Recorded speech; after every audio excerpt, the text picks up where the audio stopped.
كدأب آل فرعون والذين من قبلهم كذبوا بآياتنا فأخذهم الله بذنوبهم والله شديد العقاب. قل للذين كفروا ستغلبون وتحشرون إلى جهنم وبئس المهاد. قد كان لكم آية في فئتين التقتا فئة تقاتل في سبيل الله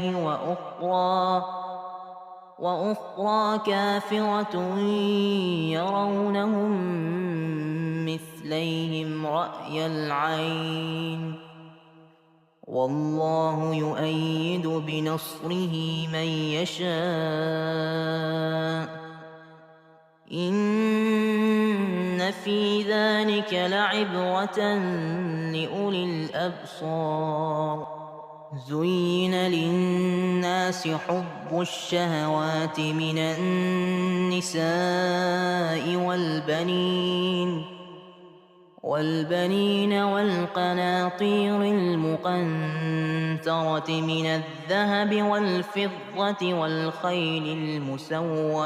والخيل المسومة والأنعام والحرث ذلك متاع الحياة الدنيا والله عنده حسن المآب.